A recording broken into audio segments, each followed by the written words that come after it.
En Chile y el mundo, las enfermedades cardiovasculares son la primera causa de muerte. De hecho, se estima que cada 20 minutos muere una persona en el país por patologías del sistema circulatorio. Por esto es que durante el mes de agosto se celebra a nivel mundial el Mes del Corazón, para promover e informar sobre hábitos saludables y evitar estas enfermedades. A continuación conversaremos con el profesor del Instituto de Química, Dr. Alexis González, sobre este importante órgano y las enfermedades cardiovasculares. Alexis, ¿cuál es la importancia del corazón? El corazón es un órgano noble, ¿cierto? Que trabaja para eyectar y suplir de sangre y de nutrientes a todo el organismo. Es como una palangana que tiene que recoger, ¿cierto?, un volumen de sangre y eyectarlo, ¿cierto?, a nuestros tejidos. En particular, el corazón trabaja eyectando, como dije, la sangre hacia los tejidos a través de las arterias. Las arterias ofrecen una cierta resistencia al paso de la sangre y por lo tanto el corazón debe hacer un trabajo y esa presión que ejerce sobre las arterias se conoce como presión arterial. Entonces nosotros sabemos que existen anomalías en cuanto a la presión arterial. Nosotros conocemos las enfermedades como la hipertensión arterial, que básicamente se producen por alteraciones a nivel arteriolar principalmente y a través de otras causas multifactoriales que podemos profundizar en un momento. Pero el corazón, en el fondo, eso es lo que hace, esa fuerza con que eyecta la sangre es una presión que se refleja en las arterias y que ¿cierto?, hace que el corazón trabaje con cierta, entre comillas, normalidad, en un delicado equilibrio que existe con esta resistencia que hay entre las arterias y la fuerza de eyección que tiene el corazón. Entonces, es un órgano que debemos cuidar. Justamente en el mes del corazón tenemos que recordar y cuidar nuestro corazón, porque sabemos la importancia que tiene, ¿cierto? ¿Qué enfermedades provocan su deterioro y cómo las podemos prevenir? El corazón trabaja en un equilibrio, entonces, con la fuerza de eyección de la sangre y la resistencia que ofrecen las arterias y arteriolas a nivel periférico. Por lo tanto, cuando hay un aumento de la frecuencia cardíaca, un aumento del flujo sanguíneo y la velocidad con que la sangre atraviesa o pasa a través de las arterias se pueden dilatar. Por lo tanto, el corazón trabaja en un ambiente cómodo, ¿ya? Si nosotros ofrecemos una mayor resistencia en las arterias periféricas, el corazón va a tener que trabajar con mayor fuerza y en el largo plazo lo que va a ocurrir va a ser una hipertrofia cardíaca. ¿Cómo yo agrego resistencia?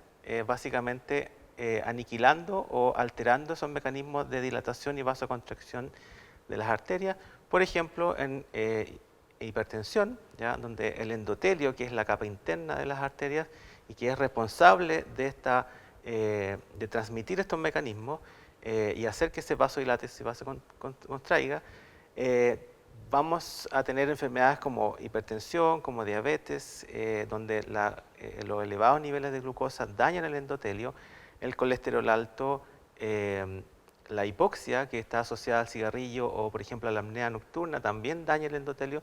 Por lo tanto, los mecanismos de vasoconstricción y de vasodilatación van a verse alterados y el corazón, por lo tanto, no va a poder trabajar en condición cómoda. ¿Y cómo se relaciona todo esto con la investigación que tú realizas? Ya, la investigación que yo realizo se enfoca particularmente a nivel del riñón. ¿Y por qué a nivel del riñón? Porque curiosamente o interesantemente, cuando existe una insuficiencia cardíaca que se produce en el largo plazo debido a una hipertensión mal controlada, a diabetes mal controlada, a colesterol alto, etcétera, etcétera, a través de estos mecanismos alterados de vasodilatación o vasoconstricción arterioral, el corazón finalmente debe trabajar con mayor fuerza y en el largo plazo se produce una hipertrofia cardíaca. Y lo curioso es que las cámaras internas del corazón se vuelven más pequeñas, por lo tanto el volumen sanguíneo que se eyecta al resto del cuerpo es menor y por lo tanto hay una insuficiencia, ¿okay? La persona se siente más cansada, los tejidos periféricos no pueden funcionar apropiadamente y en particular el riñón tiene mecanismos para censar esa disminución de flujo sanguíneo y lo que hace es activar una serie de hormonas y mecanismos para retener sodio, para retener agua y para aumentar la presión sanguínea. Entonces parece contradictorio porque en un corazón que no está funcionando bien, eyecta una menor cantidad de sangre, al riñón le llega una menor cantidad de sangre, pero él activa una serie de mecanismos para aumentar aún más la presión arterial y retener mayor líquido. Por lo tanto, este mecanismo empeora y se conoce como síndrome cardiorrenal. ¿Ya? Este síndrome cardiorrenal finalmente lleva al deterioro del corazón y del riñón. Entonces, yo en particular en mi investigación me especialicé en los mecanismos por los cuales el riñón es capaz de censar esa disminución de flujo y activar estos mecanismos de transporte de sodio, de agua, para contribuir entonces al aumento de la presión. Y esto impacta directamente el desarrollo de presión arterial y que está asociado también a mecanismos de daño a nivel del riñón y estudiamos de hecho algunos mecanismos a nivel molecular, a nivel bioquímico, de cómo el riñón se daña a través de esta disminución de flujo o de alteraciones asociadas a la hipertensión, a la diabetes, al colesterol alto, entre otros. ¿Estos estudios podrían entregar en algún momento resultados o elementos para saber cómo revertir, por ejemplo, los efectos que podría tener esta enfermedad cardiorrenal? Sí, nosotros usamos modelos animales, en particular modelos murinos, ratón y rata, y afortunadamente ambos, ratón y rata, tienen comportamientos muy similares. Por ejemplo, la presión arterial es muy similar a la presión arterial sistólica y diastólica que posee el ser humano. Afortunadamente podemos en ellos hacer modelos, por ejemplo, de hipertensión.